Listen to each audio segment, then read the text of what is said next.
नमस्कार, आप देख रहे हैं आप दी टुडे और मैं हूं आपके साथ वैशाली। आइए रुक करते हैं आज की खास खबर पर। हेड कांस्टेबल की बेटी बनी असिस्टेंट कमिश्नर, यूपी पीसीएस में 88वीं रैंक हासिल। मोठ तहसील क्षेत्र के गौपुरा गांव की बेटी प्रिंसी यादव ने उत्तर प्रदेश लोक सेवा आयोग परीक्षा में 88वीं रैंक प्राप्त कर कमर्शियल टैक्स विभाग में असिस्टेंट कमिश्नर का पद हासिल कर क्षेत्र और परिवार का नाम रोशन किया है। उनकी इस उपलब्धि पर गांव और क्षेत्र में खुशी का माहौल है। प्रिंसी यादव के पिता माधव सिंह उत्तर प्रदेश पुलिस में हेड कांस्टेबल के पद पर तैनात हैं। बेटी की सफलता से परिवार में गर्व और उत्साह है। इस अवसर पर गौपुरा गांव में एक सम्मान समारोह का आयोजन किया गया, जिसमें क्षेत्र के गणमान्य नागरिकों, जनप्रतिनिधियों, ग्रामीणों ने प्रिंसी यादव को फूल माला पहनाकर और शॉल उड़ाकर सम्मानित किया।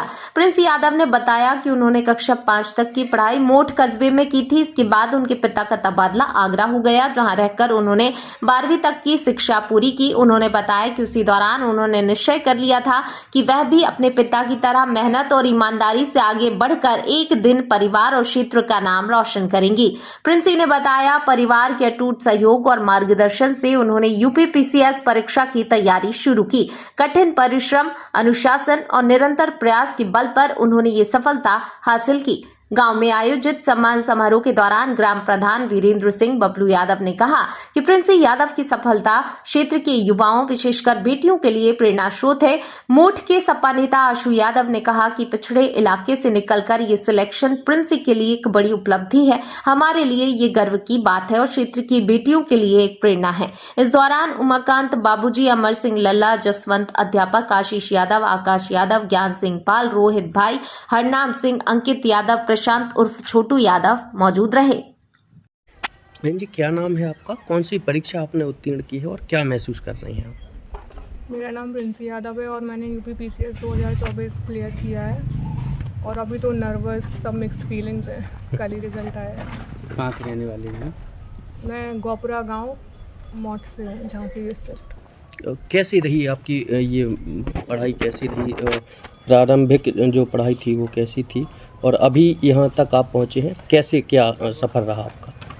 सफ़र तो बहुत कठिन था, बहुत लंबा था, पर भगवान की कृपा थी सिर्फ, तो मैं आज यहाँ तक आ गई हूँ। कैसा क्या रूटीन था आपका पढ़ाई का? रूटीन, इसके बारे में मैंने जो सपना देखा था वो बहुत बचपन में देखा था और उसके बाद फिर मैंने जितने भी स्टेप्स लिए वो इसके रिगार्डिंग ही थे। मेरे साथ एक लूप होल ये था कि मेरे आसपास यहाँ से कोई भी इससे पहले सेलेक्ट नहीं हुआ था, इसलिए जो मेरी जर्नी थी वो और भी डिफ़िकल्ट हो गई थी।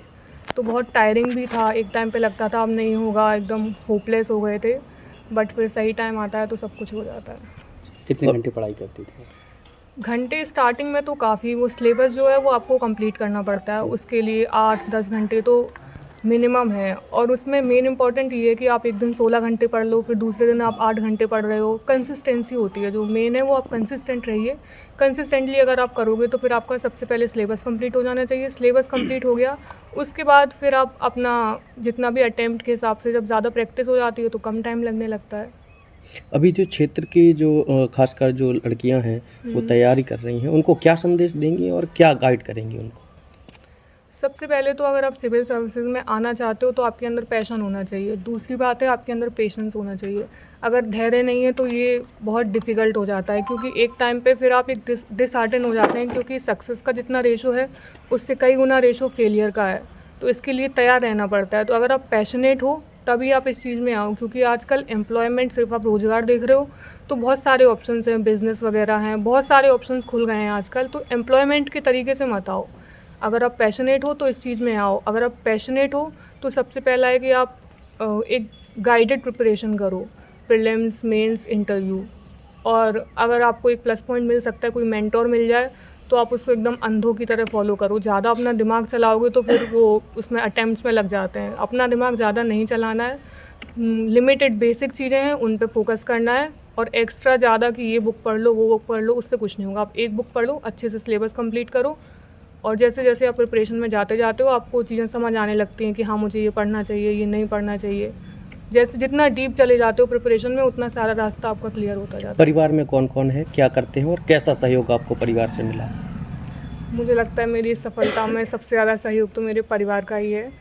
बहुत पॉजिटिव रिस्पॉन्स था उनका। बचपन से ही मुझे उन लोगों ने मोटिवेट किया कि हाँ आप ये कर सकते हो, क्योंकि मेरे आसपास ऐसा कोई भी नहीं है। ये असंभव सा सपना लगता था कि ये सपना तो है, शायद सपना ही रह जाएगा, क्योंकि जो आसपास बातें सुनते थे उसमें एक सपना ही था ये।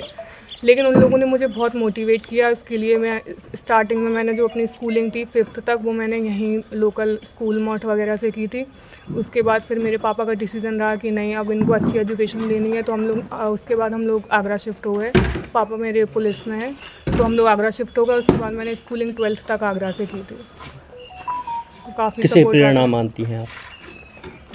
प्रेरणा के तो बहुत सारे स्रोत हैं, ऐसा एक किसी को नहीं कह सकते, पर मुझे लगता है सिर्फ ईश्वर की कृपा है, वही मेरा प्रेरणा स्रोत है। कैसा महसूस कर रही हैं अभी? अभी अच्छा भी लग रहा है, मिक्स्ड फीलिंग्स भी हैं, लग रहा और बेटर हो सकता था जी। क्योंकि वो हमेशा लगता है कि नहीं और बेटर कर सकते थे। जीवन में आगे नेक्स्ट देखते हैं, नेक्स्ट अटेम्प्ट में क्या। जीवन में आगे का क्या प्लान है? जीवन में आगे का प्लान है, जो काम जो चीज़ मुझे दी जा रही है मैं उसको 100% तरीके से करूं। जो मेरे सामने आएगा मैं उसमें अपना 100% दूंगी। ज़्यादा मैंने सोचा नहीं कि ये करूंगी वो करूंगी, जो आएगा मैं उसको अपना 100% दे के करूँगी। आगे कुछ नया करने की तैयारी है क्या? अभी सोचा तो है, प्लान्स हैं उसके भी।